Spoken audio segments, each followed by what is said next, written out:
One very interesting thing about the Sierra Leonean culture is one of the languages that are spoken right there, and the language is called Creole, spoken by the Creole people. It resembles in so many ways Pidgin English spoken in Cameroon by so many of the locals. Boy, Voices of African Youth na die issue na confirm. So that was Pidgin English, and so many Sierra Leoneans are going to understand that because it relates to Creole. Abubakar Barrie, a Sierra Leonean, is going to come on the collaboration today to talk about Sierra Leonean culture, values and beliefs, and establish how most of this culture relates to the conflict that we're facing in Africa today. He's going to establish a strong link between his culture and between other countries' culture and see how they relate to the conflicts that we are facing in Africa, and how we can learn lessons from previous conflicts to solve those that are currently ongoing. Without belaboring the point, Abubakar's face is not new on the channel. He's going to take the floor. Hello everyone. I know my face is no longer new to this channel, and I want to say once again thanks to Titus from Cameroon for having me here today. So my name's Abubakar Barrie from Sierra Leone, a student currently studying at the African Leadership University. So we all know that over the years there are many things which have been happening around Africa, and we're here to discuss on one or two things that's happening within our continent, Africa.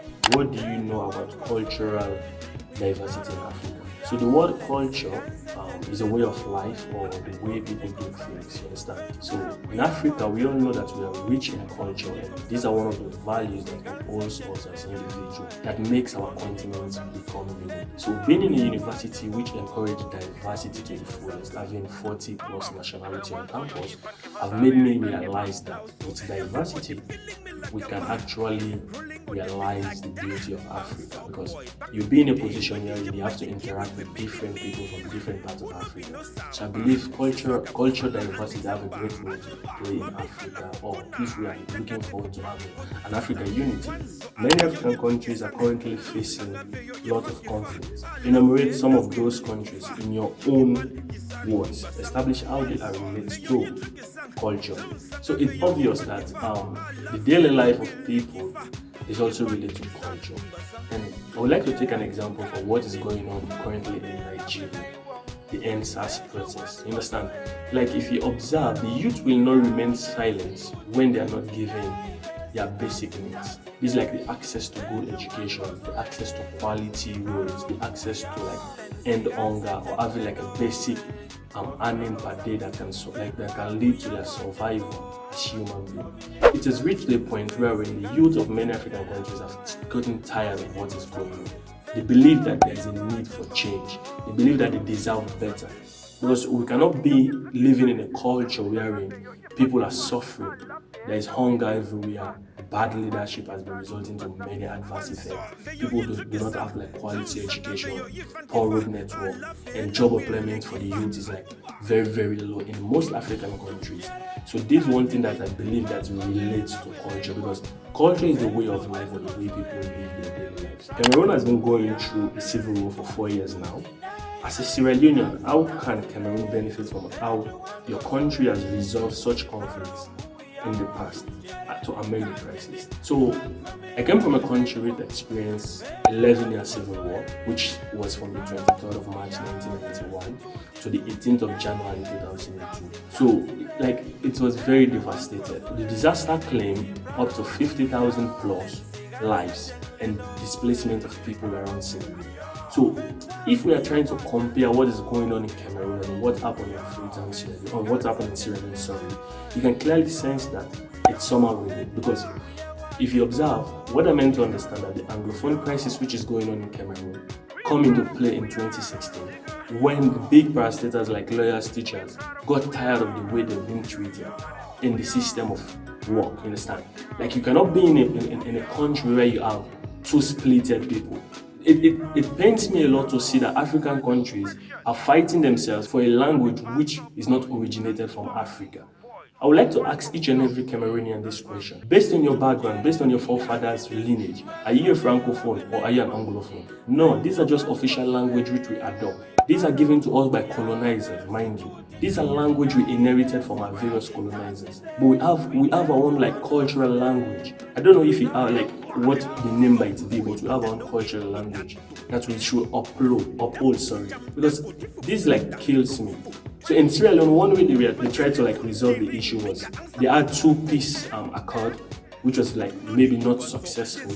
So it gives the cause for our colonizers, which were the Britons, to came into play when they held some of their soldiers hostage by the West Side boys. You understand? So they tried to like push back the rebels, and in 2000, the year 2000, finally the head of the RUF, the Revolutionary United Front, Fode Shanko, was captured, and they agreed to like give out their guns, like disarmament of guns, to like return back this ammunition to the government of Sierra Leone. So this was a process we carried on for a long time. And at that time, we were having a president called His Excellency Dr. Ahmed John Kaba, may his perfect soul rest in peace. So it tried to like create a way that society will not discriminate these rebels who are coming from these war zones. Instead, we should try to like condole them, or like try to know that we understand that, oh, they were going through some way that they were persuaded to be in what they were into, for them to involve in various war activities. So if we are moving forward, I would like to tell each and every Cameroonian that we need to like hold ourselves as Africans. We have only one Cameroon. I might not be a Cameroonian, but I normally consider myself as an African by nationality, which is Sierra Leone origin. Mind you, we have only one Cameroon. So if this is going to continue, we all will suffer, because based on my research, 40,000 plus people have been displaced because of these issues since 2016. And recently, a gunman just appeared in a school and then killed up to 6 children. How can you feel as a full grown-up man holding a gun against an innocent student? Just imagine. So please, I'm sending this voice to all Cameroonians who are currently in Cameroon to stop the discrimination. You guys are all Cameroonians. You have only one Cameroon. As a culture-rich continent, how can we exploit our culture as a tool for living together and conflict resolution? Generally, what I said, one unique thing about Africa is because of our culture, like the culture we uphold as individuals. And at this point in time, I would love to like bring an example of Rwanda, which go through a genocide in 1994. It's like after the genocide, His Excellency Paul Kagame tried to figure out that, oh, the issue has been tribalism within the country, understand? So what they tried to do is like to bridge tribalism among each and every Rwandan, understand? So now Rwandans consider themselves to be as one. And if at this point in time, I would like to say one of the most patriotic citizens in Africa are Rwandan, because when you are having like a chat with a Rwandan, he or she will always tell you that he or she wants to see a better Rwanda. And most of them does not even wish to leave their country because of the things that are going on in their country. They are like really enjoying and seeing that, oh, there is hope for the country, and there's been massive development in this country. So as Africans, if we can leverage the rich culture which we have, we believe we can see ourselves as one. We believe we can think that we have only one Africa. In a particular country, we have only one country, just like what is going on in Cameroon. If we like try to uphold our own culture, forget about the Western culture which we inherited from our various colonizers, we can know that we have what it takes to be one of the best continents in the world. Understand? So like I'm employing each and every African out there to start upholding your own culture. These are just Western culture. Understand? As I'm very proud today, I'm wearing like my cultural dress from Sierra Leone, which is normally called Rompo. Understand? So like I'm encouraging each and every one of you outside there to try to uphold your country's culture, the African culture, which was given to us by our forefathers, not what we inherited from our colonizers. What advice do you give to young people in the English-speaking region of Cameroon, and how they should react to the conflict going on in Cameroon?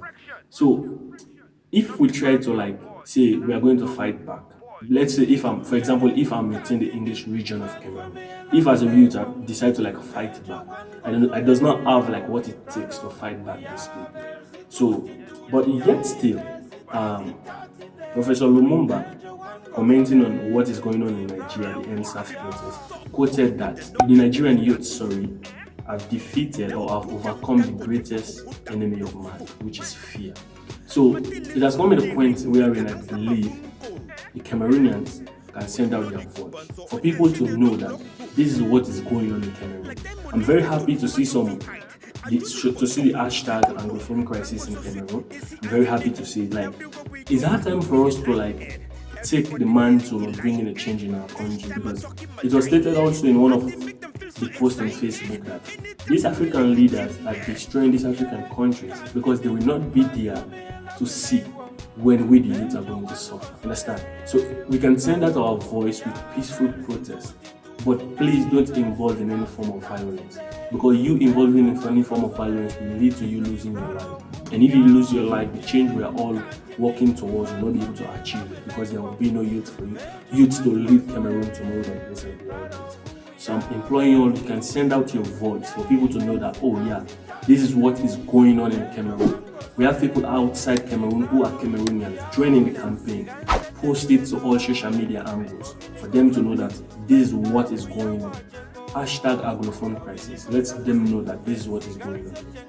We can embark on a peaceful protest, but please don't involve in violence. So I would like to comment on one of people we consider to be African giants within the continent, which is Nigeria. It pains me to see a government killing its own youth, who are the future leaders. Just like what they normally say, that we the youth, we are the future leaders, we are the future leaders. So it pains me to see a government killing its own youth, who are the future leaders of Africa. Many things have been going on. Like the things that are going on, more especially in Western Africa, like pains me a lot. Like in Guinea, where we have a man who have ruled for like 2 terms, and then he won the recent election based on the rig and everything, Alpha Condé. Moving forward, there's human trafficking, child trafficking going on in Ivory Coast and that of Ghana. Moving forward, there is like child labor going on in Congo, who are like producing the minerals that power most mobile phones, the likes of the Apple, Samsung, and all the like. So this pains me a lot. As African youth, it's that time we take steps. Let's support each other. You might not be in the country, but you can support them by sending out the post. You might not be in the country, but you might support them by sending out your own voice for them to know that this is what is going on in this particular country. And I want you all to know that it is our responsibility to bring change to the African continent. I said this in my previous video. It is our responsibility to bring a change to our continent. It is our responsibility to create impact within our small communities. It is our responsibility to take ownership in changing the narrative of our African continent. And I'm going to repeat it again. It is our responsibility to bring change to this continent. We the youth, we have the responsibility to bring change to this continent. So let's take it, uphold it. I implore each and every youth out there to uphold it. Just know that you have the mantle, you have what it takes to bring a change to your country, please. And these leaders will not be there when the country will be suffering, you understand? They will not be there. We've seen great leaders. Which means we can transform Africa. If they must have continued where these leaders stop, we might not say that we are 100% perfect, but the likes of Kwame Nkrumah, the likes of Julius Nyerere, the likes of Pierre-Emerick Lumumba, like these are people who try their level best in making sure that we change our continent, Africa. We might not say that we are perfect, the likes of Thomas Sankara. We might not say that we are perfect, but they try their level best. My fellow brothers and sisters, my fellow youth, I want you all to know that let's bring a change. The time is now. The time is now. We've suffered too much in Africa. We've complained about job employment too much in Africa. We've complained about youth empowerment too much in Africa. Let's bring the change. At this point in time, I would like to comment on few protests which are going on. The one in Nigeria, #EndSARS. The one in Congo, #Congo is bleeding. The one in Namibia, #Shut It All Down. The one in South Africa, #Am I Next. The one in Cameroon, #Anglophone Crisis. The one in Liberia, #Rape National Emergency. The one in Ivory Coast and Ghana, #Child Trafficking. And the recent one, there's not like an hashtag, but the recent one which is going on in Guinea, let's pray for Guinea. That's what's going on in Guinea at the moment, which are not good. So Africa is bleeding. Africa deserves better justice for Mama Africa. Thank you. Abubakar Barrie is one of the most enthusiastic, young and passionate leaders in the African continent that I've met in the past couple of months. He has shown enthusiasm in deriving solutions to solve Africa's problems and to changing the narrative that we are facing as Africans. And he believes that young people have passion and young people have the ability to solve problems essentially and to change narratives in the life of so many people. Within my organization Exponential, I have appointed Barrie to set up a base in Sierra Leone where he can kick up a branch of the organization from there. And I'm quite excited to see that within the next couple of months, we're going to get so many wonderful updates from Barrie on how Exponential is faring in that part of the continent, Sierra Leone. Thank you so much, Barrie. We're so excited to have had you on the program for today. We hope that the knowledge that you're able to share and the experiences that you related will make so much meaning in the lives of other Africans, and they'll be able to extract lessons from this and change the narratives of their communities. Voice of African Youths is a collaborative series that brings young people together from various parts of Africa to identify potential talents and resources with which you can solve problems in the African continent. And conflicts is not one problem that we can turn a blind eye to. Thank you so much. Everybody feeling me like I'm rolling on the beat like that. Bounce up.